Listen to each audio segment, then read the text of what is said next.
berraco, malandro, né? Tenebroso. Nossa, que é isso? Você tá fazendo remix aí? É DJ? Tô limpando a tela do meu computador, que agora eu vi que tá um lixo. Tá. Cara. Não, pensei que alguém tava fazendo... né? Tipo, né?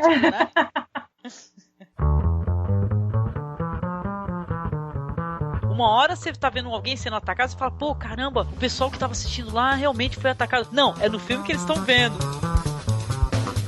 Ele quis ir pelo Brasil pegando experiências de escolas diferentes. Muita gente fala, da escola podia ser assim, podia ser assado. Aí qual foi a ideia dele? Vamos ver o que o pessoal tá fazendo e registrar isso no documentário. E por consequência, as mulheres começaram a ingressar de novo no mercado de trabalho e não saíram mais. Então a mulher começou a se ter voz ativa de novo na sociedade inglesa a partir dessa greve. Eu acho isso muito encantador, né, num filme. Ele consiga ter essas duas coisas. Ele diverte, mantém o interesse da gente pelo lado aventuresco e também essa discussão do lado humano, né, e social. Isso é uma coisa que é maravilhosa. Além de cinematograficamente ser um desbunde, né. Você está escutando o Masmorrecast.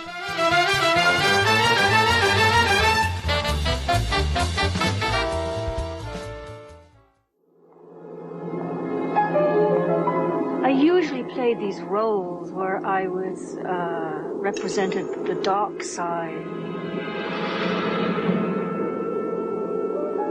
I was always a predatory bitch goddess in all of these movies, and with all kinds of unspeakable elements of necrophilia and rising from the dead and perpetuating curses.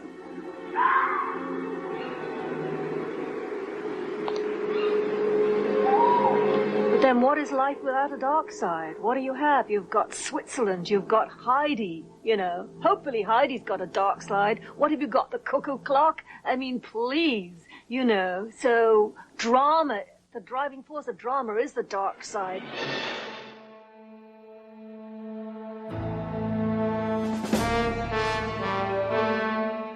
Olá, ouvinte! Cá estamos nós novamente no nosso mês do horror. E dessa vez nós vamos falar aqui de 2 atores essenciais para você que gosta do gênero, que gosta muito de acompanhar bons filmes, além de tudo, para além do gênero, né? Hoje falaremos aqui no nosso programa, no nosso especial, falaremos sobre Barbara Steele e também sobre o querido Peter Cushing. E para isso eu trouxe aqui os meus amigos, a querida Monique, que é lá do Mulheres no Horror. Tudo bem, Monique? Tudo, e você, Angélica? Tudo tranquilo? Muito horror? Sexta-feira chuvosa. Obrigada por participar novamente conosco, viu, Monique? Obrigada eu. E também o querido Rodrigo, que é lá do Reminiscências de um Lorde Velho. Tudo bem, Rodrigo? Beleza? Tudo bom, Angélica? Certinho. Estamos de volta. Estamos de volta. E aí, para início aqui do nosso programa, a gente começa a falar um pouco, então, sobre ela, Barbara Steele, né? Porque sim, que eu gosto. Brincadeira, pode ser o Peter Cushing também. Mas eu gosto muito da Barbara Steele. E, a princípio, aqui só para que eu saiba, mais ou menos onde é que eu estou pisando, vocês têm conhecimento, assim, do cinema que a Barbara Steele produziu e tal, se tiver acesso... São os curiosos, assim, gostam da mulher, que tá aí, né, vivaça, né? Aleluia, tá ainda aí com a gente ainda. Sim. Não, mas assim, qual que é o envolvimento de vocês com o cinema da Barbara Steele, né? Com o seu trabalho, dela como uma representante, né? Porque a gente escolheu a dedo aqui, a gente pegou não apenas os caras, mas pegamos as minas, né? Uma ótima escolha, por sinal, né? Exatamente, não, eu acho até, inclusive, não sei se vocês concordam, que ela tem uma coisa fundamental, assim, na carreira dela, que ela não é as personagens que ela interpreta não são aquelas vítimas, sabe? Aquelas mulheres que precisam ser socorridas. Ela, ao mesmo tempo que ela é uma vítima, às vezes ela também é uma predadora, né? Ela não é a Scream Queen, né? Ela não tá lá pra ser salva. Ela tá lá normalmente pra ser aquela de quem as pessoas precisam se salvar, né? Exatamente. Inclusive a própria, né, a Barbara Steele, ela dando as entrevistas por aí, que eu já vi algumas entrevistas dela, ela fala que ela sempre gostou de fazer esse papel da mulher predatória, entendeu? Desses sentimentos negros, né? Das relações e tal. O que os homens podem sofrer com mulheres quando eles também as maltratam, né? E tal, dentro das relações. Porque ela tem personagens assustadoras e maravilhosas, né? Só do Black Sunday, então, né? Nossa, sim, e ela tem essa carinha de demoníaca. Ela tem um olhar, assim, meio maléfico, sensacional. Ela tem o conjunto de olhos mais sensacional que eu já botei a minha vista no cinema. Eu nunca vi um par de olhos assim tão profundos, né? Hipnotizantes e realmente que dá medo, né? Ao mesmo tempo você não sabe se ela vai te beijar ou se ela vai te morder, né? Isso é maravilhoso. É um olhar profundo, né? Ela parece que ela tá olhando dentro do seu íntimo. Eu acho ela sensacional. E eu não vi todos os filmes dela. Eu não assisti todos. Eu não assisti aquele O Horrível Segredo do Dr. Hitchcock. Tu não assistiu esse? Cara, esse foi foda. Esse eu não vi ainda. Eu ia ver hoje, mas eu tô meio zoado, tô meio doente. Eu acabei tomando um monte de medicação ontem, eu já tô meio dormindo. Tu tem que ver aqueles filmes meio psicodélicos dela, então, aquele lá dos anos 60 lá. A maldição do altar escarlate, né? Não, esse filme. Que é psicodélico, né? Tu fala, já vai, lisérgico, né? Então... O pessoal fala que é um dos piores dela, porque ela é uma bruxa verde. Eu falo, esse filme é sensacional. Cara, é a melhor imagem que eu já vi, porque a imagem é muito foda. Meu, que o poder dessa criatura olhando de cima com 2 chifres enormes, né? Pintada de verde com aquele olhar mau, né? Isso é maravilhoso. É ótimo, nossa. Qualquer coisa. Não, e é curioso porque esse filme, tipo, alguns falam que é o pior filme que ela fez, ou que o filme é péssimo. Depende, né? Depende do que você chama de ruim ou de bom. Eu acho aquilo tudo maravilhoso. Olha, eu também, gente. Eu sei que a gente tá falando assim meio jogado, mas, cara, a Maldição do Trono Escarlate, porra, tem o Boris Karloff também, tem o Christopher Lee, cara, tem meio o Dream Team, né, do horror, cara. E é um filme super divertido, até pra gente lembrar que o gênero também tá aí pra nos divertir. Sim, sim. Tem até uma curiosidade que isso me fez lembrar, pensando de... Eu não sei se você pensou nisso quando você escolheu especificamente a gente fazer o podcast a Bárbara e o Cushing, né, Angélica? Mas tem 2 coincidências assim interessantes. Tipo, Christopher Lee chegou a fazer filme junto com a Bárbara. Ela também chegou a fazer com o Vincent Price. Christopher Lee e Peter Cushing viviam trabalhando juntos. Peter Cushing trabalhou com o Vincent Price também. Os únicos que jamais trabalharam juntos no mesmo filme foi justamente o Peter Cushing e a Bárbara. Pois é, né, cara? Que perda, e a gente acabou né? Juntando eles aqui. Cara, a gente junta os 2 aqui, sei lá, porque pra mim são atores fundamentais, né? Ela porque ela é um nome grande, né? A escolha dela, ela entrou aqui na nossa seleção, porque ela é um nome grande também dentro do gênero, né? Mas a Barbara Steele, ela também tem um nome forte, ela tem uma personalidade forte. Ela, pra mim, ela representa no cinema, né? Até porque ela é uma mulher de atitude, né? Ela representa uma força, entendeu? Que eu gosto de ver nas atrizes. Até porque as atrizes, elas sempre foram muito... Como é que eu posso explicar? Ou você dança na nossa cartilha, né? Ou você vai ser demitido. E ela não se subjuga, né? Não foi você que comentou comigo uma história maravilhosa dela, da treta dela, que eu fiquei lendo depois isso aí, quando ela foi fazer um filme com Elvis Presley? Maravilhoso. Eu acho que eu comentei, acho que eu cheguei a comentar pra você. Eu tava comentando com a Monique agora, durante a tarde, né? Que ela iria fazer o filme, ela ia ser uma das Elvisettes, né? Sei lá como é que eles chamavam isso na época. Ia ser uma das garotas que contracenam com o Elvis. Fizeram ela pintar o cabelo de loiro, né? Horror, ela tinha que ser loira, né? Coisa mais maravilhosa do mundo, essa mulher de cabelo preto. E sei lá, imagino que talvez tivesse que filmar na praia, alguma coisa assim. De biquíni. Sei lá, alguma coisa assim. Eu não sei os minúcios, eu só sei que ela quebrou o palco, o diretor, saiu batendo porta. E que eu saiba, foi daí direto pra Itália. Tipo, meio que queimou o filme em Hollywood, do tipo, agora, ok, não vou fazer mais nada aqui, nem quero mais também, tipo, e tal. Aí veio um maluco italiano lá, tal de Mário Bava, quem será que é esse cara, tipo, precisando de uma atriz britânica, porque eles queriam começar a trabalhar com terror na Itália, e encasquetaram que não, mas precisa ter alguém britânico, porque, né? Quem faz horror é britânico, a gente quer vender pros britânicos depois. British Horror, né? Sim. Exato. Então, tipo, então precisando de uma britânica. Acharam ela. Aí pronto. Aí, a partir daí, a coisa foi, né? Entrou pra história do cinema, né? Porque realmente o Black Sunday é um filme totalmente excepcional, né? Ela é muito maravilhosa, assim, no filme. E, cara, é que nem eu tava falando, eu lembro que quando eu tava lendo a biografia dela, né, realmente ela é uma atriz inglesa, né, e ela achou, né, primeiro que ela, a princípio ela não tinha nem intenção, né, de ir pro ramo da atuação em si, né. Mas acabou fazendo umas pontas, acho que poucas até inclusive não creditadas, né, e tal. Coisa que depois, inclusive, sei lá, rodou na parte de edição, né, tem coisa que ela não tá nem creditada, porque, por exemplo, ela tá uncredited, na verdade. Ela não está acreditada, mas tem informação aqui no MDB que ela participou de um filme chamado Tentação Morena, né, que é Houseboat. Deve ser uma né, maravilha isso. tá com cara de que é um filme com Cary Grant e a Sophia Loren, né, então você pensa assim que deve ser algo assim, meio genericaço, assim, aqueles filmes de, né, nada contra, assim, mas não, nossa querida atriz com cara de má, não sei o que ela seria dizer. Apesar que ela participou, por exemplo, no filme do Fellini, né, 8,5, né, e tal. Todos esses atores que a gente vai comentar, apesar de serem conhecidos e insensatos por serem atores de filmes de terror, de horror, eles também têm, né, a sua participação em filmes de outros gêneros e tal, né, comédias, dramas e tal, né. Ela também, por sinal, né. Ela depois que ela foi fazer o filme do Mário Bava, que ela foi fazer o filme do Fellini, né, e tal, quebrou Sim. a maldição, né, porque ela achou que ela tava com a carreira, sei lá, prejudicada, né, porra, vai vazar isso aí, que eu fui lá e quebrei o palco com o queridinho da América, né, o seu Elvis e Companhia Limitada, não vou conseguir nada. Mas, né, Maquê, né?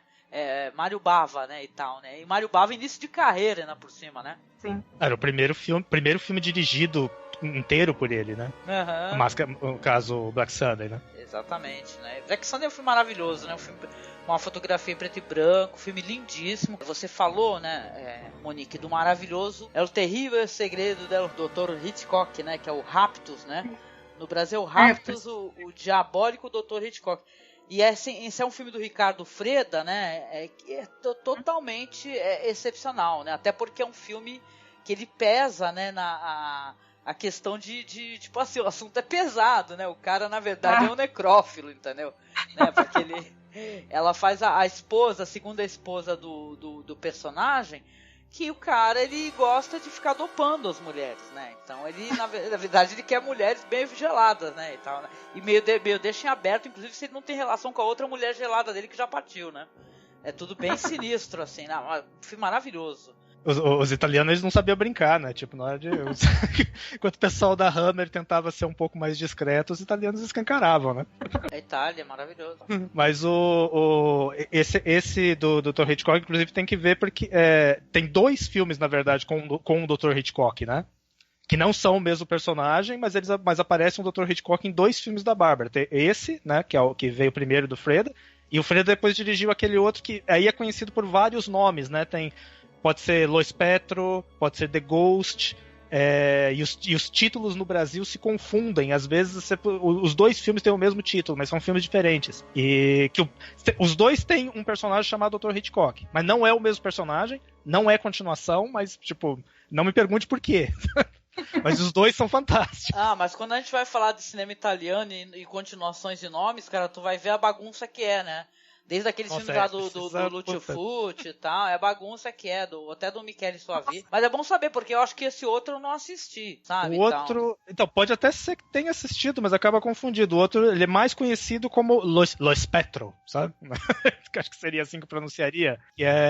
E aqui no Brasil ele é conhecido como O Demônio e o Dr. Hitchcock. Esse pelo menos é o nome mais recente que apareceu para ele em português.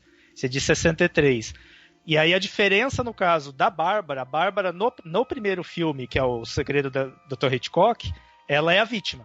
Ela é um dos poucos filmes em que ela é puramente a vítima. Inclusive ela tem que ser salva pelo mocinho e tudo mais. No segundo, não. No segundo, ela é a esposa adúltera que está planejando a morte do marido aleijado. Nossa, tem que assistir. Então que eu acho que ela está muito mais em casa nesse filme do que no outro. Os 2 merecem ser vistos, né? No caso. Merece. Caramba, genial. Estavam falando que os italianos são ignorantes pra fazer filme. É só lembrar de Salò, né?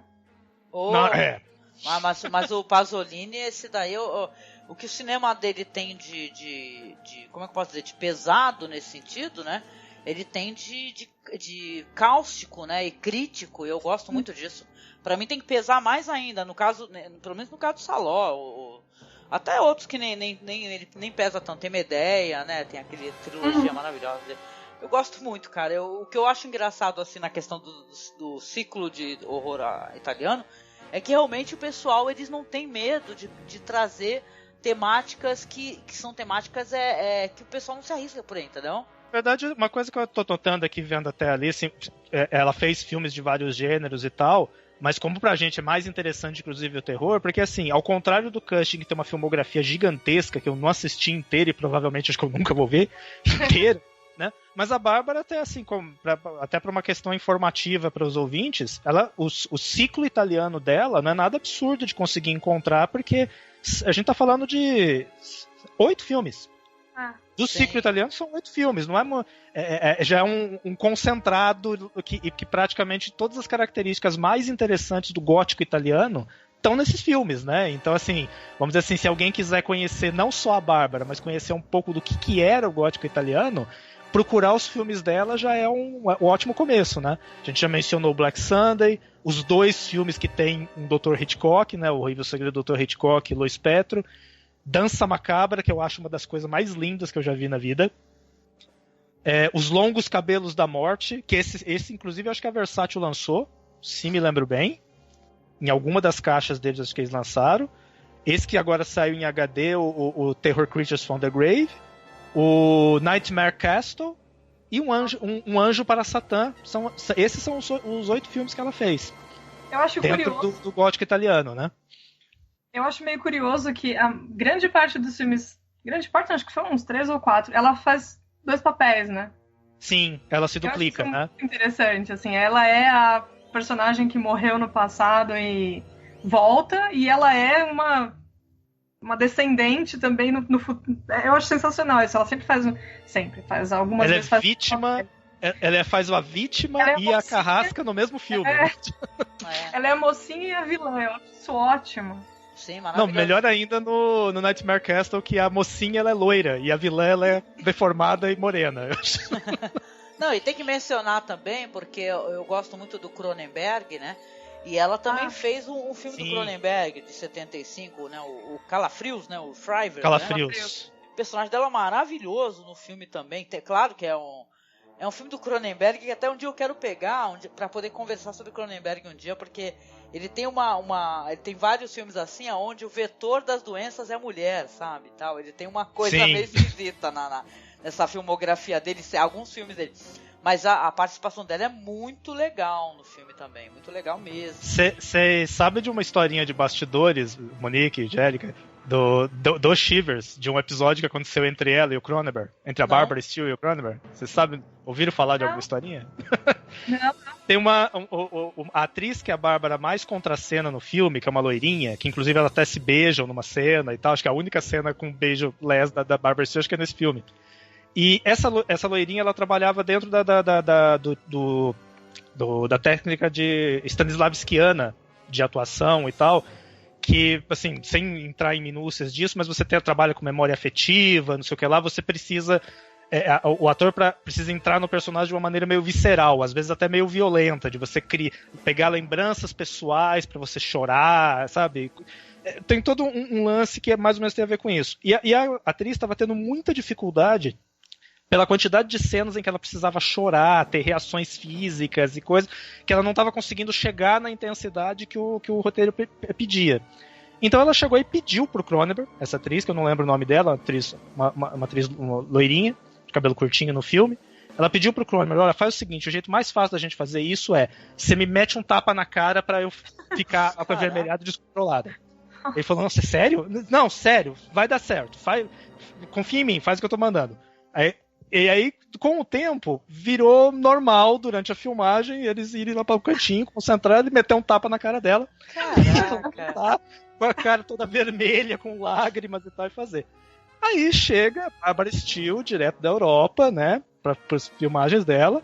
Ela chega, ninguém se lembra de avisar ela do que estava acontecendo, e ela vê o diretor metendo um tabefe na cara da atriz. Ela não teve dúvidas, ela avançou em cima do Cronenberg, pegou ele pelo colarinho. Que maravilhosa! Colocou ela na parede e falou, o que você tá fazendo? Eu trabalhei com Fellini, seu louco, nem Fellini fazia uma coisa dessa. Até explicar. Não, pelo amor de Deus, Bárbara, não foi isso. Não foi isso que aconteceu e coisa. Aí dá pra ter uma noção de como é que era, como Barbara Steele lidava com as coisas. Maravilhoso, não. Eu no lugar dela eu faria exatamente a mesma coisa, né? É até muito questionável, né? Que, sei lá, que o cara admita, alguém peça pra bater e ele bata, né? No começo da carreira, primeiro filme, às vezes a gente faz coisa que até Deus duvida. É verdade. Não, a Bárbara, ela tem participação, é um filme muito querido pra mim, até porque eu tenho que mencionar, porque eu adoro o Incrível Exército do Brancaleone, entendeu? E ela tem uma participação nesse filme maravilhoso aí, né? Que é incrível, assim, as comédias italianas, assim, e a personagem dela é maravilhosa, porque ela faz a personagem sádica também no filme, né? Que ela é sádica, masoquista, sei lá, é muito legal a personagem dela. A princesa que pede pro Brancaleone dar chicotadas, né? Se me lembro bem, é isso. Vocês conseguiram assistir? Porque tem aquela minissérie maravilhosa lá do Mark Gatiss, né? Que é a History of Horror, né? Quando tá falando do circuito europeu, né? É o Horror Europa, né?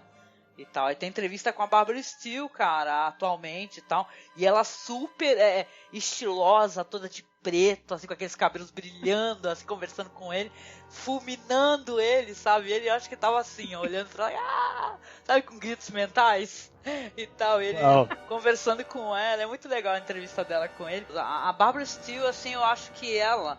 Não somente ela, acho que tem outras aqui que não dá pra deixar de fora, além da Ingrid Pitt, né? Várias mulheres, assim, do cinema, desse circuito gótico, principalmente, são todas incríveis, né?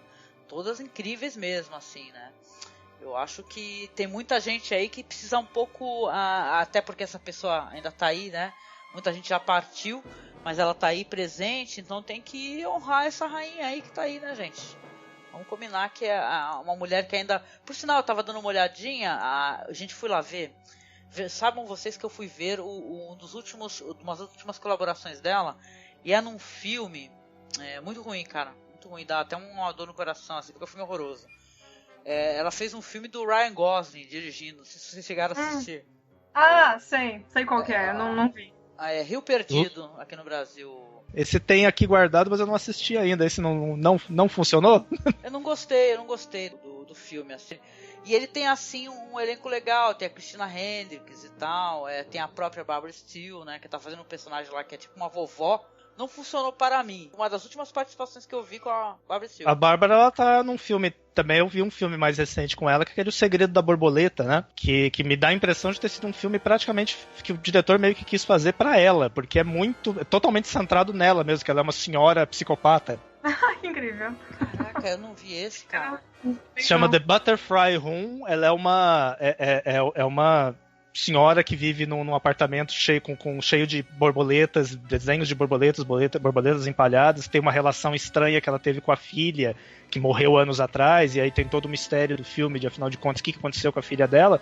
E é um filme curioso, porque boa parte de atrizes que fizeram sucesso nos anos 80, por exemplo, a Heather Langenkamp, do Hora do Pesadelo, e outras atrizes do Hora do Pesadelo também, que trabalharam com o Scriver, eles fazem pontas no filme. Então tem muito cara de filme... Eu não sei detalhes de como ele foi produzido. Adrienne King, que fez Sexta-feira 13, tá, também, sabe? Tipo uma galera dos anos 80 contracenando com a senhoríssima Barbara Steele. Que foda. É um filme muito com cara de homenagem, sabe? Legal. Tô vendo aqui que o diretor é o Jonathan Zantonello, que eu não conheço esse diretor, assim, o trabalho dele. Eu também, só o único filme que eu vi foi esse. Me parece algo que eu gostaria de assistir, então vou procurar com toda certeza. The Butterfly Room. Quando você falou da relação de bichos, insetos presos, um filho, né, uma filha, aí já me remeteu aos Olhos da Cidade São Meus, né, e tal, que eu gosto dessas relações mãe e filha, essas relações psicóticas, sabe? Eu sempre gostei dessa temática também no cinema de gênero, né? Interessante, assistirei com certeza. Tá aqui, 2012, vai ficar aí o trailer pra vocês acessarem. Não, eu acho que a gente não pode deixar de mencionar, falando da Barbara Steele, mencionar o filme que ela fez com o Vincent Price, né? Hell yeah! Que a gente não falou dele ainda, tipo, tem que falar do Pete and the Pendulum, né? Oh, sim! Nossa, assisti faz tanto tempo que eu já não lembro mais dele. Eu tô meio fora hoje. Detalhe, esse filme aí é um dos filmes que, inclusive, ela se machucou, né? O Vincent, ele ficou animadão, né? Parece, pra apertar o pescoço dela, se machucou. Nossa, sério? Essa eu não sabia, não. Essa eu não tava por dentro, não. Mas eu acho esse um dos... Assim, eu fico sempre dividido dos filmes do que o Roger Corman fez baseado em Edgar Allan Poe. Eu volto, às vezes eu gosto, pra mim o favorito é o Máscara da Morte Rubra, e às vezes é esse. De qualquer maneira, são os dois the best, assim, do ciclo. E ela tá, assim, dessa coisa dela sempre fazer o papel da mulher sinistra, né? Esse é um dos mais exemplares, porque você não vê ela durante a maior parte do filme, você ouve falar dela o tempo inteiro, você vê fragmentos, flashes dela, vê o retrato dela na parede, aquele retrato é maravilhoso, aquela pintura. Uhum. E só no fim do filme que você vai ver ela saindo da tumba. E ela mesma, ela fala nesse History of Horror, né, com Mark Gates, né, ela mesma fala com um orgulho tremendo dessa cena em que ela levanta do túmulo e começa a seguir o Vincent Price pelos corredores do castelo, né? Muito maravilhoso. Até enlouquecer o Vincent Price, né? É engraçado porque a gente tá falando assim, como se quase parece um personagem negativo o que ela fazia, tipo, o vilão, o monstro. Ela é a vilã e o monstro nos filmes, né? Nos filmes que ela fazia, principalmente na Itália. Mas como o terror é um negócio meio ambíguo, né? Em que, assim, a relação entre que o público cria com aquilo que está assistindo não é uma relação direta, tipo... Particularmente, todos os filmes que eu assisti dela, por mais pérfida que ela parecesse ser nos filmes...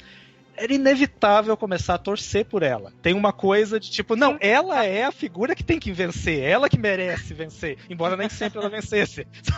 Ela não via isso como depreciativo também, entendeu? Porque ela falava que era legal ela poder interpretar esse conjunto de sentimentos, às vezes sentimentos negros, entendeu? Que a humanidade pode, entendeu? Trazer, né, para um drama, para uma narrativa. Ela achava isso interessante, cara. Ela achava isso muito melhor do que fazer papéis assim de vítima, não sabe? Tipo uma Tippi Hedren, entendeu? E tal. Ela gostava disso, dela não ser... Ela ser um personagem com camadas. Acho que é essa a palavra, na verdade. Um personagem, ela não é vilã apenas porque ela é vilã. Ela é vilã porque ela tá acontecendo uma coisa, seja no seu casamento, seja porque ela já vem sofrendo uma violência, né? E tal. Então ela acha que isso, de uma certa maneira, é uma resposta a violência que a mulher pode sofrer. Isso eu acho foda, isso aí é ela falando na entrevista. Uma coisa muito do gótico, né? Eu tô pensando principalmente agora esse Lo Spettro, né? Que é o segundo filme que teve o Dr. Hitchcock. Nenhum personagem daquele filme é legal. Todos eles são quebrados, monstruosos, traiçoeiros. Ela, o amante dela, que é o médico que cuida do velho aleijado. O velho aleijado é outro monstro também, não é porque ele tá lá naquela cadeira de roda que ele é um doce de pessoa, muito pelo contrário. Então é um jogo perverso em que um personagem tenta vencer o outro, né? E isso é uma coisa muito da abordagem gótica, né? Ninguém é inocente, ninguém é herói, ninguém é vilão. E esse sempre... né? Eles representam a decadência Sim. do humano, né? Os estados de decadência, né? Sim, isso. Não, mas exatamente isso, mano. Que, tipo, e aí a Bárbara, ela meio que encarnava muito perfeitamente esse tipo de papel, esse tipo do papel feminino, do feminino no gótico, né? Que não é nem inocente, nem culpado. Ela tem poder nos filmes dela, né? Ela tem poder de ação, né? Aham. Ah, interessante isso. Legal.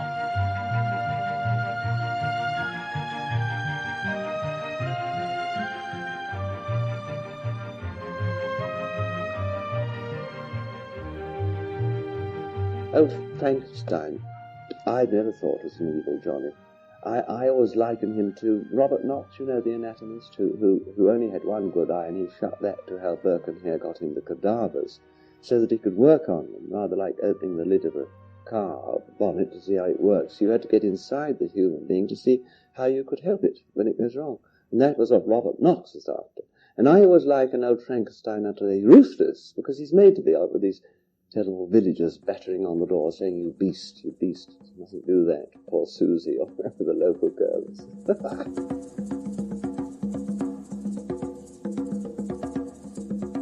Então a gente vai agora pro segmento aqui, onde a gente vai falar do segundo ator, né, que vamos mencionar aqui umas obras legais, interessantes para que vocês possam conhecer, que é o Peter Cushing, né? Esse é um ator inglês já falecido, tá? E é um ator que ele é engraçado, ele é conhecido como Cavaleiro do Horror, não é? E tá por causa da elegância, né? Porque era um gentleman, né? Um homem super educado, gentil, né?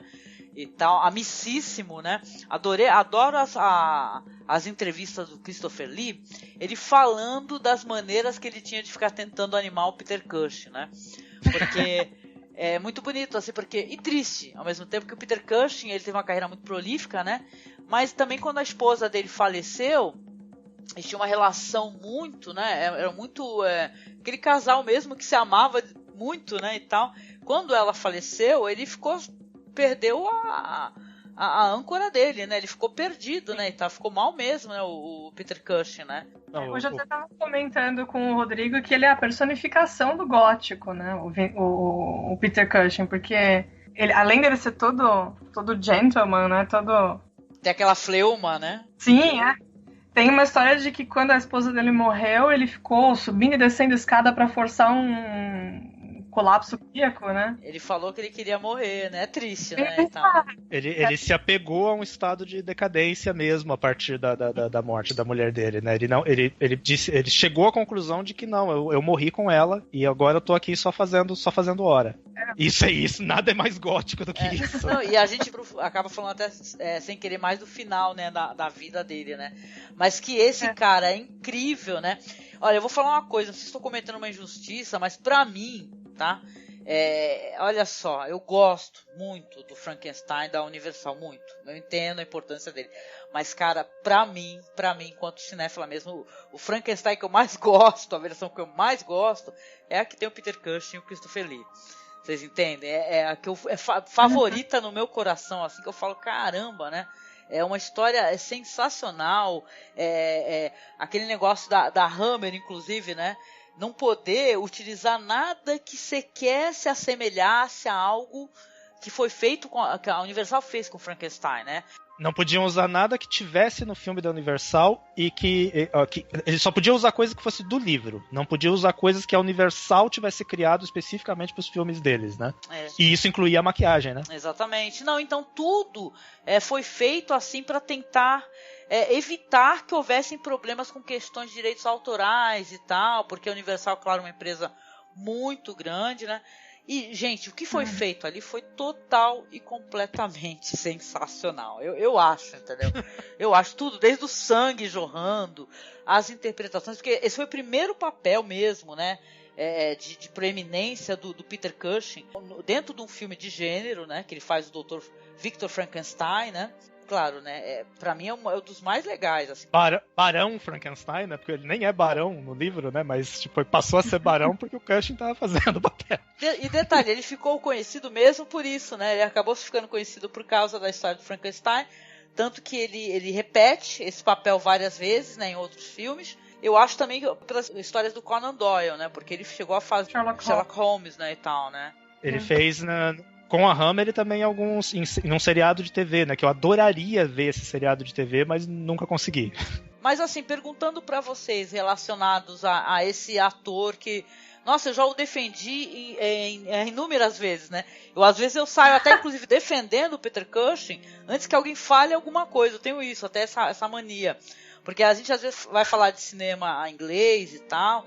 E, cara, eu tenho muito medo que as pessoas esqueçam o Peter Cushing, sabe? Fico nessa. Gente, não esqueçam o Peter Cushing, pelo amor de Deus. A gente gosta muito dos outros caras, mas deixa o Cushing ali também naquele pedestal, sabe? Que ele merece, né? Enquanto ator e tal. Que eu sempre achei o Peter Cushing um ator muito concentrado, sabe? Assim, como é que eu posso explicar? É um cara que tu entregava um roteiro que podia ser uma maluquice fodida, né? Que tem filmes que tu vai ver o roteiro e tu fala, caralho, que bosta, aquela Twins of Evil, por exemplo, né? Eu adoro esse filme. Twins of Evil dele, né? Que é com as duas gêmeas lá que pousaram pra Playboy. Cara, esse filme é uma porra louquice e ele fodaço, concentrado, sangue nos olhos, assim, sabe? Fazendo então um vilão. Então eu sempre achei o Peter Cushing, cara, assim que tu fala, cara, pode assistir o que tu quiser dele. Que se o filme não for legal, tudo que ele te entregar enquanto atuação é bom. Saca? Vai na fé, vai na fé. O da Múmia também, eu adoro a Múmia, que tem o Peter Cushing. E também tem o Christopher Lee. Também. Tem o Christopher Lee também. O Christopher Lee é foda, né, cara? Ele é maravilhoso. Ô, Rodrigo, aquela frase do Frankenstein que ele falou assim, como é que era que você comentou comigo hoje? Qual dos meus fãs gostariam de me ver como Hamlet? Poucos, né? Sim. Tipo, que o Cushing dizia isso, tipo, perguntavam pra ele, mas você não se incomoda de fazer só filmes de horror e fazer tantos filmes com Frankenstein e tal? Ele falou, olha, eu faço aquilo que os meus fãs preferem. Quantos fãs vão querer me ver fazendo o papel de Hamlet? Um ou outro, talvez, mas... E Frankenstein? Frankenstein muita gente quer, então eu faço. Isso. Exatamente. Essa é a postura dele. Eu queria perguntar uma coisa, aproveitando a deixa que você falou, Angélica. Você falou que você preferia os filmes do Frankenstein dele em relação aos da Universal, né? Antes de eu me posicionar quanto a isso, só pra não ser tendencioso, primeiro, antes de falar qualquer coisa, eu quero saber se a Monique concorda com isso, o que ela acha. Quais Frankenstein? Porque é um tema interessante, né? Os dois Frankenstein mais importantes, né? Do cinema. Qual deles? Eu gosto muito do Frankenstein da Universal, é clássico, não tem nem o que falar, mas eu também prefiro com Peter Cushing. Eu acho que eu prefiro os Dráculas da Hammer, os Frankensteins da Hammer. Eu sou muito tendenciosa quando se trata de Hammer Films. Apesar de eu saber de todos os defeitos, que até a gente comentou no podcast anterior sobre os filmes de vampiro, eu acho que eles eram muito cuidadosos com os cenários. Eu sou muito de cenário, eu adoro ver cenário de filme, figurino de filme, fico encantada com isso. São filmes lindos de ver, né? Tipo... Sim, e eu não vejo tanto esse cuidado nos filmes da Universal. Eu gosto muito, mas eu acho que a Hammer era um pouco mais barroca. É isso? Né? A Universal era muito clean, assim, e a Hammer era toda aquela explosão de coisa na tua cara, eu gosto de ver isso. Uma coisa grandiloquente, né, a Hammer, né? Tipo, é épico, apesar de ser baixo orçamento, né? Exato. E é interessante que são famosos as histórias de bastidores, aonde você fala que tem muitos elementos de cena parecidos, né, que são reutilizados, e ninguém se importa com isso, né? Eu sou uma que não me importo. Não, tá tudo bem, tá tudo ótimo. Certo. Pode colocar a mesma cadeira, a mesma mesa, o mesmo quadro no fundo lá, que tá tudo tão colorido, tudo tão bonito. Eu não do outro filme. Bom, aí assim, se tanto a Angélica falou que prefere a Hammer, a Monique falou também, então eu vou ter que admitir que não, eu também prefiro a Hammer totalmente. Agora eu fico à vontade. Não, mas eu posso até dizer assim, particularmente, por que tipo, os filmes da Universal são clássicos, eu amo, adoro a boa parte deles, e particularmente os de Frankenstein, que a Universal fez, eu acho que foram os melhores do ciclo que foram feitos da Universal, pra mim, são os do Frankenstein. E acho que o fato de ser um diretor britânico não é à toa, né? Afinal de contas, James Whale era britânico. Sim. Então acho que isso tem tudo a ver. Só que uma coisa que a Hammer, eu acho que ganhava, não só pela figura do Cushing, o modo como eles colocaram o Dr. Frankenstein como centro, não mais o monstro como centro, né? Os filmes da Universal continuavam pelo monstro. Os da Hammer é o Peter Cushing. Ele segura os filmes e vai. Ele que leva os filmes. Às vezes não tinha nem monstro, né? Em algumas das continuações do Frankenstein não tinha nem monstro, mas não precisava. Bastava o Peter. Mas tem uma coisa que eu acho que a Hammer fez muito melhor mesmo do que a Universal, que é continuações. Sim. As continuações da Universal são chatas. A maior parte das continuações da Universal são chatas. As continuações da Hammer às vezes eram melhores do que os primeiros filmes que eles faziam. Exatamente. Não tem um filme da Hammer continuação que fosse esse é xarope. Não, todos os Dráculas são interessantes. Todos os Frankenstein são interessantes. Até isso é um fenômeno. Da minissaia, né? Oi? Exatamente. Aquele Drácula no mundo da minissaia, que é uma insanidade, mas enfim. Mas funciona, né? Mas ele funciona de qualquer maneira. Né? Até aquele dos vampiros chinês eu acabo me divertindo. Né? É bem delírios dos anos 70, né? Ou não? Eu nunca lembro as datas. Esse já era a fase que a Hammer tava bem decadente, né? Mas aí entra aquele negócio que é curioso. O Lenda dos Sete Vampiros, né? O último filme de Drácula da Hammer, né? É uma doideira, sem pé nem cabeça, um negócio nada a ver. Mas você olha pro Peter Cushing, como a Angélica falou, ele tá impecável. Concentrado. Tá perfeito. Ele tá. Nossa, tudo aquilo é muito sério. Ele tá lá na China, tem vampiro chinês pra todo lado, e ele tá dizendo pra você, não, tenha medo, esse negócio é sério. E você acredita nele. Eu acho que essa grande qualidade que ele tinha era essa, de que não importava como fosse a maluquice do filme, ele ia conseguir praticamente convencer de que te não, convencer. Tá certo, a gente tá fazendo a coisa certa. A gente sabe o que a gente tá fazendo. Exato. Não se preocupe, a gente vai vencer, a gente vai enfrentar o mal aqui. É fenomenal. Não sei se vocês concordam, gente. Pra mim, tem muita coisa legal, cara. E é claro, quando você vê assim dois ícones do terror juntos, né? Você fica... Né, eu fico maravilhada. Eu adoro o Peter Cushing, eu adoro o Vincent Price.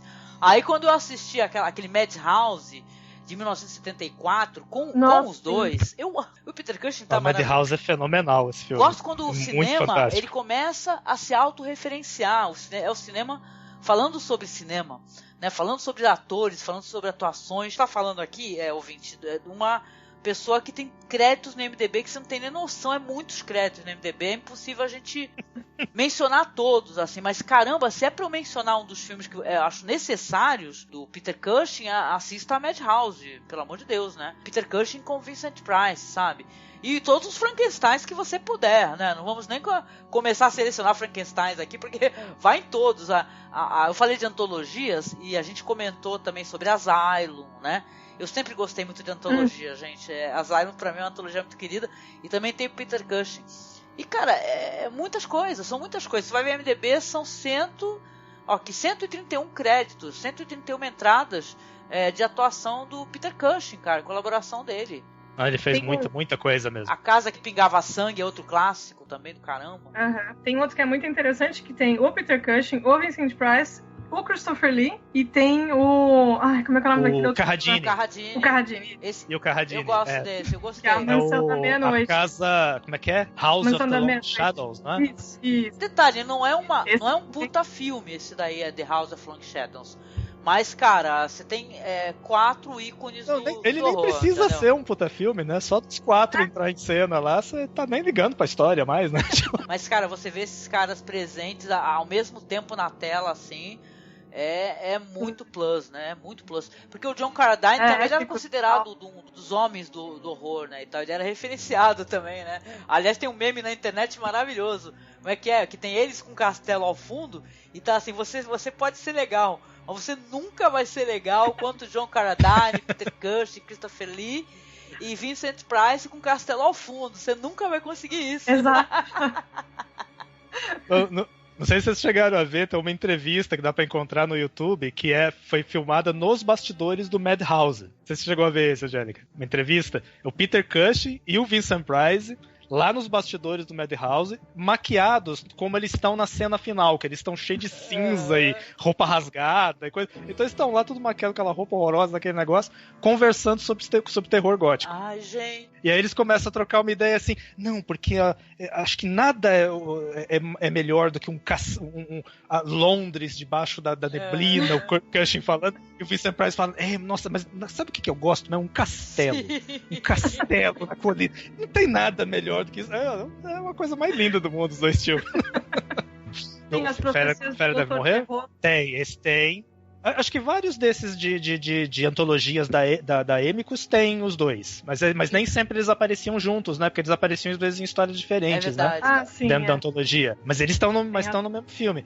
Mas tem um que eu acho maravilhoso do Cush, que não é nem da Hammer, nem da Emicus, é uma outra produtora, acho que se não me engano, acho que é a Tygon. A Essência da Maldade. Very nice. Que aí é o Christopher Lee e o Cush. E tem aquele monstro, aquele esqueleto gigante pré-histórico. Cara, esse é muito trash. Um fóssil, que é um puta monstrão de osso. É muito tem a questão, Tygon também tinha filmes legais e Amicus, então essa daí...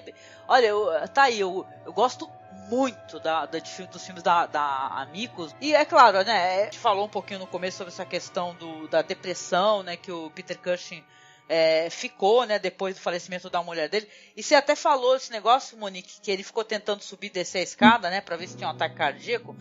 Diz que depois ele até se arrependeu disso e ele andava na carteira dele, bonitinho, porque eu vi isso daí numa entrevista que ele deu, né. Na época, mostrou o que a mulher dele escreveu pra ele, cara. Ela falou assim pra ele que ele, viva a sua vida ao máximo, né, por favor, porque a gente vai se encontrar. Entendeu? É questão de tempo, a gente vai se encontrar. Entendeu? E aí foi aí que ele continuou trabalhando, e teve esse lance dele com o Christopher Lee, que ficava ligando pra ele, imitando a voz daquele desenho lá do gato, o Frajola, o Sylvester, né? Diz que Imagina isso, Imagine aquela voz linda, gente, agora, alô, né? Porque o Sylvester falava com a língua presa, né? Assim, né? Ele adorava o Christopher Lee imitando o Sylvester pra ele. Diz que ele ria de passar mal, coisa mais fofa do mundo dos dois, sabe? Muito bonitinho, né? É triste que o Cushing... Bom, o Cushing, acho que a gente não chegou a mencionar isso, né? Ele morreu de câncer de próstata, né? E o câncer foi diagnosticado com bastante antecedência até, e ele preferiu não tratar. Isso, é verdade. Então ele carregou esse câncer por muitos anos e tal, só usando paliativos pra dor e coisa, porque na verdade ele não queria tratar. Ele falou, eu não quero prolongar, não, eu vou... É uma decisão, quero né, quanto dele, antes né? eu for, melhor. Enquanto isso ele continuou trabalhando, né, mas ele não estava nem um pouco interessado em prolongar a estadia. Nesse ponto ele desistiu mesmo. E é muito curioso, se a gente vai ver filmes na filmografia dele, e você vê os filmes até o ano em que a mulher dele estava viva, e os filmes que ele fez depois. Você consegue ver a diferença nele. Sim. Você consegue perceber que mudou. Ele começa a escolher papéis de pessoas em luto, ou de pessoas angustiadas, com muito mais frequência. Eu até cheguei a escrever no meu blog um textinho rápido sobre aquele filme The Ghoul, de 75, 76, que o personagem ele é angustiado pelo ter sido responsável pela morte da esposa e pelo filho ter se tornado vítima de uma maldição, né? O filho fica no andar de cima da casa e é o Ghoul da história, né, e tal. E ele aparece com um retrato nas mãos, né, o personagem falando sobre a esposa e tal, e se você reparar, o retrato é a mulher dele mesmo. Isso mesmo, verdade. E tipo, aí você vê ele chorando com aquele retrato e aquela coisa e fala, gente, Peter, pelo amor de Deus, faz análise. Não, ele teve uma depressão muito, muito forte, né, e tal, né? Que pode acontecer, né? Ninguém tá livre disso, né, e tal, né? Ao mesmo tempo tem o poder de decisão da pessoa, a pessoa resolver se ela quer receber tratamento, se ela quer prolongar a vida, se ela quer, né? Então ele tomou todas as decisões dele, ele falava sobre isso publicamente, inclusive, né? Sobre essa questão do câncer. Ele falava em entrevistas mesmo, né? Tipo... É triste, né? Porque a gente quer que uma pessoa tão maravilhosa, assim, um ator tão sensacional, né? Um ser humano ímpar, né? Porque ele no final da vida dele, detalhe, o Star Wars, ele participou depois que a mulher dele faleceu, né? Que ele participa lá fazendo aquele personagem lá que é o comandante Moff Tarkin. Exatamente, né? o Tarkin. É o Tarkin, exatamente. Isso é uma coisa curiosa só sobre ele ter feito Star Wars, que eu acho que é curioso de mencionar, assim, né? Star Wars virou um negócio tão gigante, né? Que às vezes a gente não se toca. Pro Cushing, Star Wars foi só outro filminho barato que ele fez naquele ano. Tipo, ele fazia filme a roda. Acho que jamais ele ia imaginar que ele ia ser mais conhecido pelos nerds em geral por Star Wars do que qualquer outra coisa. Porque ele fazia um monte de filme, um atrás do outro. Tipo, com certeza ele não viu diferença. Ele falou, deixa eu ver, o que eu vou trabalhar esse final de semana? Vou fazer um general maligno num filme de ficção científica. Beleza, vamos lá, mais um trabalho. Detalhe, né? Você vê que ele foi fazer um general maligno, né? Que é um papel até relativamente pequeno. E ele ficou icônico. Sim, ficou icônico. Eu assisti Rogue One, tá? Eu sou alguém que gosta de Star Wars, né? E pra mim, na hora que eu vi o Cushing, eu sei que teve gente que não gostou desse negócio de captação. Eu falei, nossa, você pode homenagear o Cushing o tempo todo, entendeu? Captado ou não, né? Que ele merece, né? E tal. Então, pra ele realmente foi um papel pequeno, apenas mais um filme. Só que a atuação que ele entregou ficou tão foda, né? De uma maldade, né? De uma crueldade, né? Tão sinistra, que ficou isso aí, pegou, né, e tal, virou icônico, né. Totalmente maravilhoso. A gente pode até falar, como sempre, porque ele sempre ia te dar a atuação a melhor possível que ele fosse fazer num filme, né? Esse que eu acho que era uma coisa muito legal, né? De um cara que era ao mesmo tempo... A gente tava conversando à tarde, né, Monique? Que a gente dá pra perceber que o Christopher Lee tinha um ego descomunal, assim, né? Ele devia ser insuportável de lidar no cotidiano, né? Mas ele podia, né, cara? Porque ele era muito foda, ele era desde espião, né? E tal, que abatia nazista. Mas, tipo assim, tudo bem que ele fosse egocêntrico, arrogante, mas pelo menos ele tinha bagagem, né? Enquanto tem gente que é egocêntrico, arrogante, é péssimo ator, né? Então, né? Exato. Ele era... Bom, enfim, não vou começar a falar sobre o Christopher Lee, mas ele era de uma linhagem nobre, né? E ele era bastante culto, né? Meio aristocrata mesmo, né? Acho que ele tinha sangue aristocrata. Não, mas assim, falando do Christopher Lee, mas sem perder o Cushing também, uma coisa curiosa da diferença entre os dois, até no próprio trabalho na Hammer, né?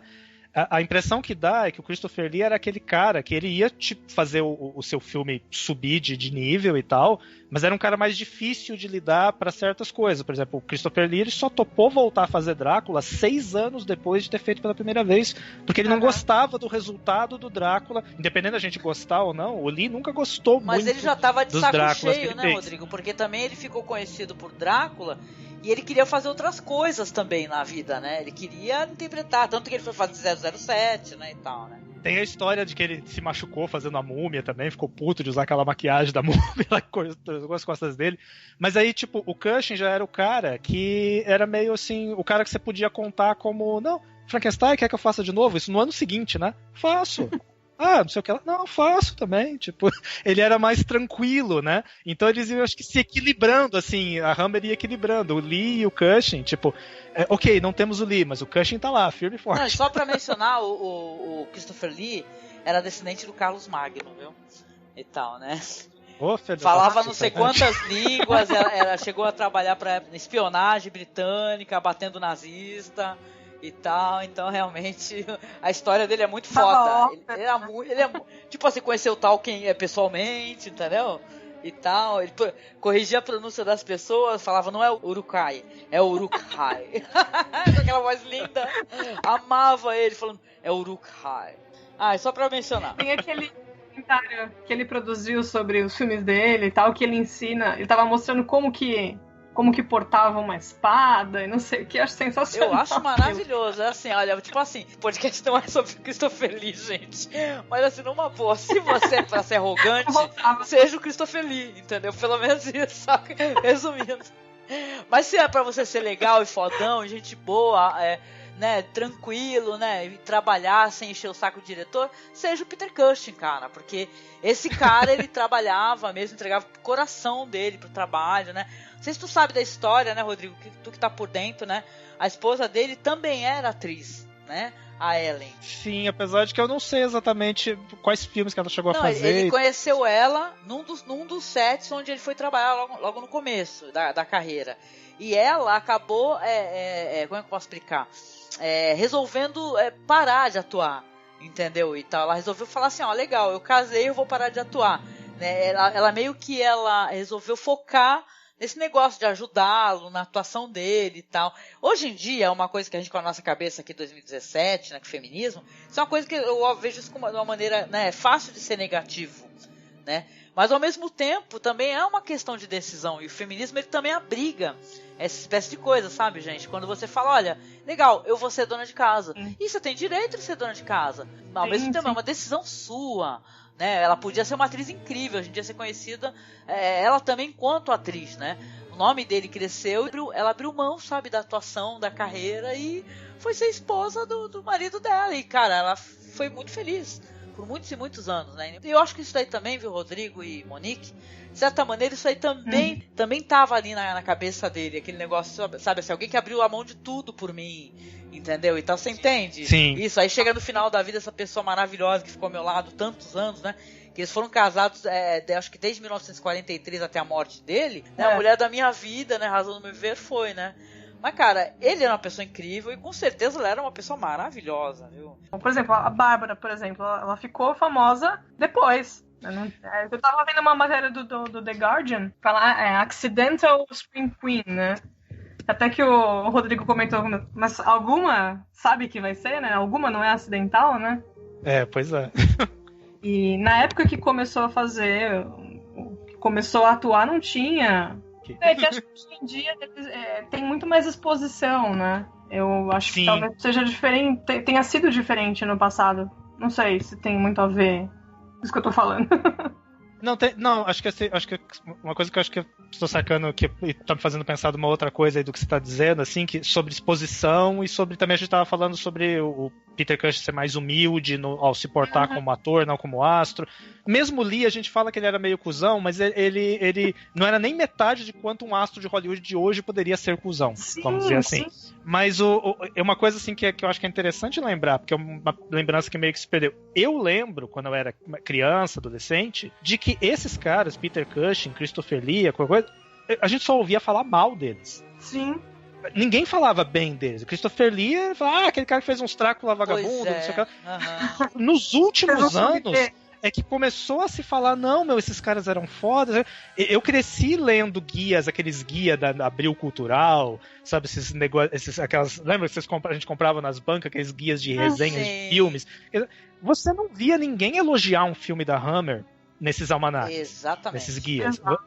Era porcaria. Christopher Lee fazia tranquilo. Eu lembro até de um dos extras do Senhor dos Anéis que eu assisti, que o Ian McKellen comenta sobre que ele subestimava Christopher Lee por conta de alguns filmes ruins que ele teria feito. E ele diz, o próprio Lee admitiria que eram ruins, mas assim, aí era como o próprio Lee dizia. Eu posso ter feito alguns filmes ruins, mas eu estava ótimo neles. Claro, tá vendo? Não, mas não era que os filmes eram necessariamente ruins. Eles eram vistos como ruins. Tipo, um filme como O Expresso do Horror foi considerado anos e anos como uma porcaria sem tamanho. Hoje a gente aprendeu a gostar dele. Não é que o filme mudou. A gente aprendeu a apreciar aquelas coisas que eles fizeram nele. Que é um filme que não se preocupa com verossimilhança, é um filme que parte pra fantasia desvairada, um filme exagerado, um filme absurdo.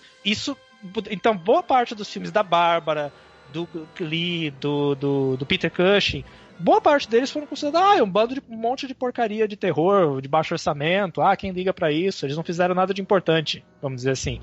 Hoje a gente volta a olhar pra esses... E eles mesmos achavam isso. Eu só tô trabalhando aqui, é mais um filme. Porque é o seguinte, essa percepção, eu te digo assim, não é nem que ela acabou, porque muita gente ainda tem essa espécie de percepção hoje em dia enquanto cinéfilo. Entendeu? Um preconceito, uma coisa contra o trash, uma coisa, sabe, aquele negócio de cinéfilo, de monóculo e tênis verde. As pessoas têm isso, vão querer falar do filme do Fellini, do filme do Antonioni, do filme do Kubrick, mas não vão falar da Hammer, elas não vão falar da Micos, porque é trash, entendeu? Então é muito mais fácil a gente pegar um gênero e a gente ter preguiça de analisar ele enquanto produção, a gente olhar para um ator, a gente vê através, às vezes, de uma narrativa, a gente vê que tipo de atuação que está sendo realizada naquele momento. Então é muito fácil, né, e prático, a gente vai tirar todo, né, o material pro lado e falar, isso aí não vale a pena, a gente vamos focar em coisa boa. Na verdade, eu acho que isso tudo é muito bom, cara. Eu vejo tudo, inclusive, se você pegar, a gente tava falando aqui de narrativa e tal, tem muito filme aí que tu vai ver o roteiro de caras fodas. Entendeu? Roteiristas do caramba, entendeu? Um dos roteiristas mais famosos de filmes do Roger Corman aí, se eu não me engano. Richard Matheson. Matheson. Cara, imagine você ter um Richard Matheson roteirizando, entendeu? Sabe? Tem filmes aí que eu fui ver, os caras escreveram assim, histórias assim, de incríveis, maravilhosas. Você fala, gente, vai ter um Richard Matheson, vai ter um Bradbury. Tem filme que eu já peguei pra assistir, o roteirista é o Ray Bradbury, cara. Entendeu? E os caras acham trash. E tudo isso gastando com um orçamento que hoje não pagaria o café de um filme blockbuster que tá estreando. Eles faziam eles faziam uns 3 ou 4 filmes com orçamento de um.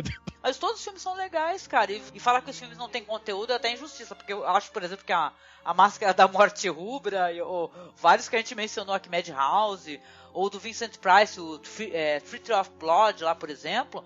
Gente, ali tem conteúdo para caramba. É só questão de você ler nas entrelinhas o que está sendo falado ali. Porque tem subtexto, dá para fazer uma leitura, sabe? É foda. Você pega alguns desses filmes mais que o pessoal considera porcaria, que a gente gosta pra caramba, e pega uns filmes de terror recentes, você fala, não tem nem como comparar as porcarias que são feitas hoje em dia com as obras-primas que foram feitas nos anos 60, nos anos 70. E aí, tem sempre alguém que vem e fala, não, mas esse filme é uma obra-prima. Você fala, como assim?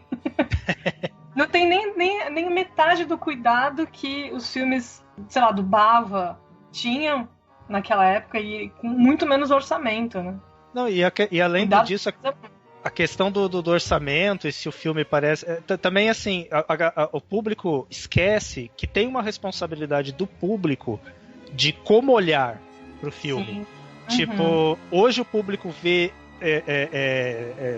efeitos de computação gráfica de última geração que reproduz um visual...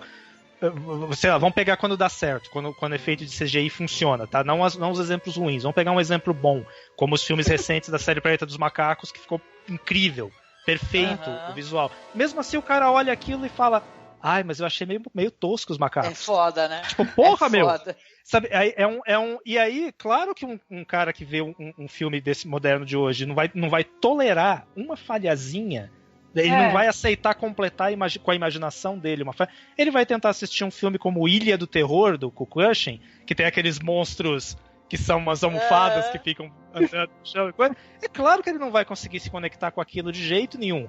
Ali não é só uma questão de... Não é questão de o filme é tosco. Não, o filme era o que dava pra fazer com aquele orçamento. O resto era os atores convencendo você de que aqueles monstros são perigosos.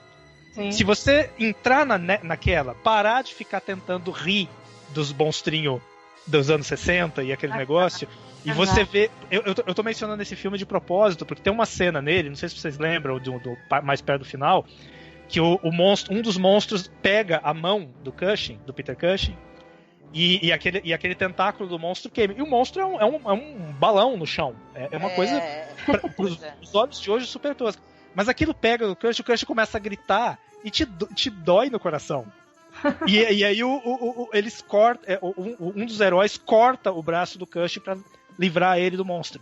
E tipo, eu fiquei tocando, me pegou aquilo, porque o Cushing, não importava se aquilo era um bonecão ou não. O que importava era ele te convencer de que aquilo era terrível. Isso. E aí é muito louco você entrar naquilo, porque, a cena, eu até falo assim pra quem tiver curiosidade, tenta dar uma olhada nesse filme, ri um pouco no começo pra passar a sua vontade de rir dos efeitos toscos, e tenta entrar no espírito dele pra quando você chega nesse momento, você ser chocado pela hora que o Cushing perde a mão no filme. Tipo, é maravilhoso. Adorei o que tu mencionou, porque, cara, isso daí é com certeza o exercício de você abraçar alguma coisa, você se entregar a uma história também. Porque não adianta você, que nem você falou, tudo que você for assistir, porque é baixo orçamento, né? Não é nem só Hammer, o que for trash, entendeu? O que é considerado trash. Pô, tenta se entregar em algum momento à história, ao roteiro que estão querendo te introduzir ali, sem você julgar, né? Porque às vezes, aliás, é uma coisa que eu acho muito válida mencionar aqui, as pessoas têm muita mania de querer fazer remakes, não que eu seja totalmente contra, nossa, não pode ser... ou remakes, ou sei lá, refazer totalmente as franquias, como virou uma mania agora, por sinal, né?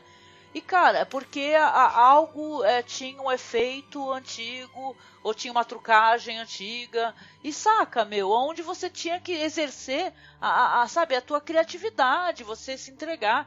E as pessoas não podem mais fazer isso, porque tem que ter um CGI. Vocês entendem? Isso não tem. Você vai ter que assistir os filmes da Amicus, da Hammer, o momento onde o braço tá se movendo e tal no chão, o braço cortado, e você tem que abraçar, bicho, porque isso daí também é cinefilia. É você se despir, preconceito. Não, na verdade, até porque assim, se você não abraçar, você tá perdendo a diversão. Exatamente. No limite é isso, tipo, você vai querer ver aquilo como engraçado? Então você não vai conseguir apreciar isso. Você perdeu. Aí você vai perder tudo. Você vai perder a Barbara Steele maravilhosa, o Vincent Price vai perder incrível, arrebentando a boca do balão, o Peter Cushing, o Christopher Lee fazendo pra gente, às vezes naquelas atuações com nada de falas, como era no começo, né, das interpretações dele, as belíssimas interpretações faciais dele, né, onde você tinha que ir na face, às vezes nem a face, né, quando ele tá com o rosto todo coberto, no seu corpo você vê a atuação, né, a atuação ali tem o exercício da atuação e você perdeu. né? Porque você só viu o trash, só viu o tosco. Ano passado eu fui numa apresentação o pessoal tava passando Suspiria e Inferno em seguida. E aí eu acabei pegando só Inferno. Já tinha visto, tinha adorado.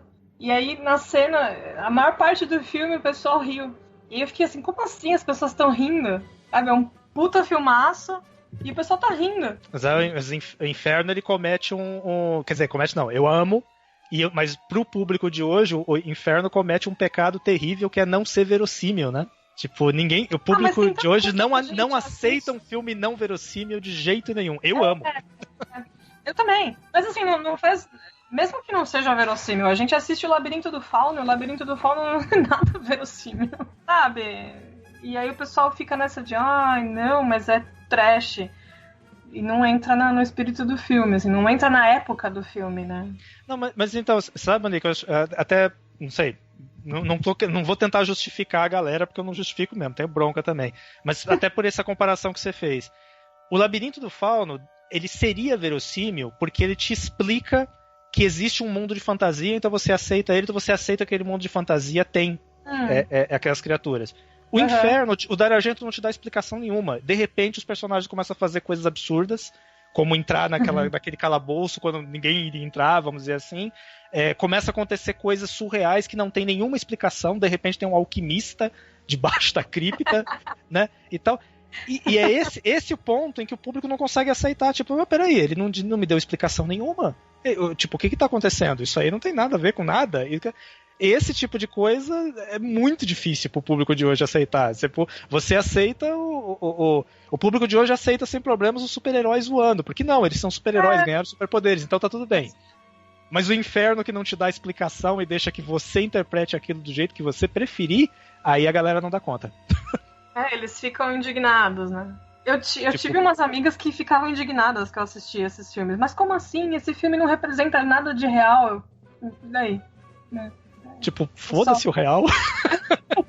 Ele nem tem que representar a realidade. O cinema é um exercício também de você exercer a imaginação e a fantasia, entendeu? Sim. A partir do momento que você não consegue mais fazer isso, você quer tudo cada vez mais realista, você quer cada efeito computadorizado do pelo, do cabelo, ele perfeito, entendeu? Então por que tem? Pra que ele existe? Por que não vai se arrumar um ator ou vai se colocar um bicho? Na verdade, é o exercício da imaginação, o cinema. Né? Eu lembro quando o Rodrigo, até estava conversando, e eu tenho que te agradecer, Rodrigo, que eu estou assistindo aquela série lá, Ghost Stories of Christmas, né? Ah, você tá vendo, né? Estou assistindo graças ao nosso amigo querido aí, o Rodrigo. E eu lembro quando eu assisti aquele Assobi que eu virei, né, a primeira história, se eu não me engano, e, gente, um maravilhoso exercício de atuação e de você aguardar algo, entendeu? E vai construindo muito lentamente uma história, e o momento onde vai ter o desfecho, que vai aparecer o tal, né, evento onde o professor vai ver aquele fantasma, gente, aquilo é de uma simplicidade que não precisa fazer mais nada além daquilo, porque pra gente já foi totalmente construído todo aquele horror. Entendeu? De você achar que você está sendo observado, que você está acompanhado. Então, mas se você ficar só esperando o momento, assim, onde o fantasma vai, eu quero ver o fantasma, você vai perder tudo o que aconteceu até ali. O cinema é isso. Ou se você ficar assistindo o episódio e ao mesmo tempo olhando no celular e, tipo, desviando o olho, indo pra cozinha pegar água sem paralisar o filme, sem parar o filme. Você vai perder totalmente toda aquela experiência. O cinema é você experienciar, entendeu? Isso é ser cinéfilo. Entendeu? A gente gosta, o Rodrigo falou uma vez que a gente está sendo doutrinado, a a entender coisas como terror, como horror, que na verdade elas não representam toda a enormidade, toda a profundidade que pode o gênero entregar. E é verdade o que ele falou, a gente precisa aprender a nos despir de muitos preconceitos, entendeu? De tudo que foi construído até agora, a gente tem que se desconstruir para se reconstruir melhor, cara. E a gente aprender com outro olhar, porque eu, agora madura, sem uma idade, né, com mais de 40 anos, eu tenho outro olhar sobre as produções, entendeu? Mas que eu também tive que construir, entendeu? Eu, Angélica, 8 anos atrás, tinha um olhar diferente, talvez, mesmo cinéfila, do olhar que eu tenho hoje. Né? Então isso daí também é um exercício. E a gente entende a importância desses atores, dessa atriz maravilhosa, Barbara Steele, de um Peter Cushing, que quase nunca é mencionado por algum motivo, sabe? A gente entende a importância desse por causa disso. É sempre meio ofuscado pelo Christopher Lee e o Vincent Price. Pois é. Eu acho que sempre fica num segundo plano, assim, sempre o Christopher Lee, o Price. Acho que justamente porque ele é mais discreto, né? Mesmo nos filmes, né? Mesmo nos papéis dele, ele é mais discreto e a galera tende a subestimá-lo, né? Tipo... O olhar mais melancólico, aquele rosto mais taciturno. Aliás, uma outra como é que fala?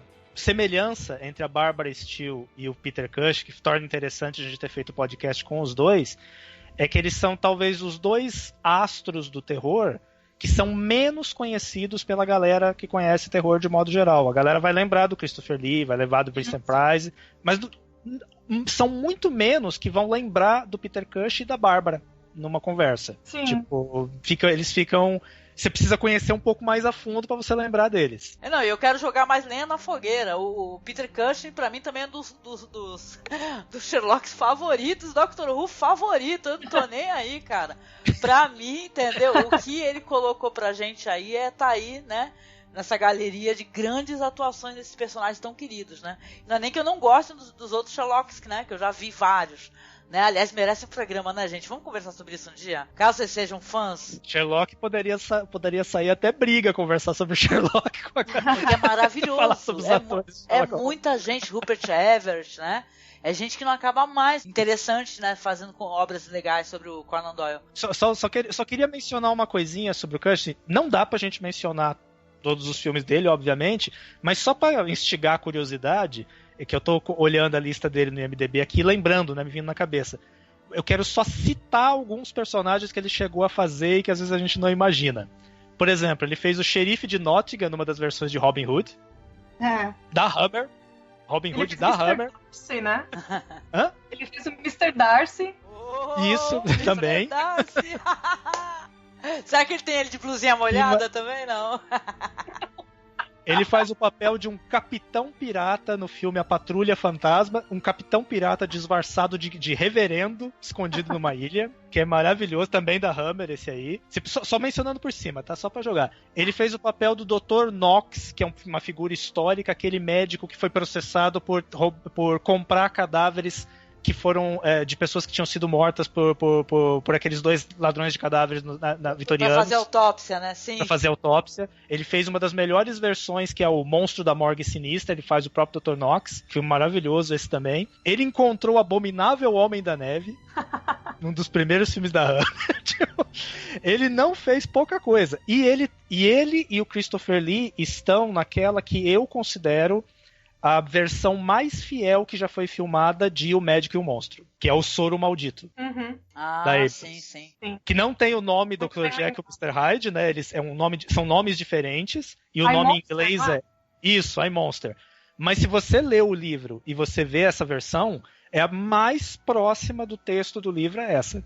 Ele faz o Utterson, né? Que o Utterson é o verdadeiro protagonista do livro, né? Tipo, por incrível que pareça. Quem lê o livro, o Médico Monstro sabe disso. Ou seja, Tio Cushing tem coisa pra caramba pra quem quiser fuçar. Pô, por favor, fuça aí, cara. Fuça aí que vale muito a pena. Tanto Peter Cushing como essa maravilhosa da Barbara Steele, cara. Eu tenho certeza, cara. Será que toda a audiência que já assistiu, pelo menos os mais famosos do Barbara Steele, eu tenho minhas dúvidas, cara. Digam aí nos comentários, viu? Porque vale a pena. Bom, eu posso dizer que os de terror da Barbara Steele eu vi todos porque eu fiquei obcecado com ela uma época e comecei a caçar na internet. Fiz até legendas pra alguns dos filmes dela, porque ou eu fazia ou não rolava, né? Então, tipo, agora tá fácil de encontrar legendas dela por aí, mas um tempo atrás era bem mais difícil. E eu não posso... A gente não pode terminar sem que eu mencione que, assim, Barbara Steele, ela é o amor da minha vida, tá? A verdade é essa, tipo, ela não precisa saber disso porque eu sou indigno dela, tá? Então ela não precisa saber. Vou mandar uma carta pra ela. Então, ela é o amor da minha vida e o Peter Cushing é quem eu queria ser quando eu crescesse. Ai, que bonitinho. Muito bom. Então, ouvinte, olha, esse aqui então foi o nosso bate-papo sobre o maravilhoso Peter Cushing e a diva Barbara Steele.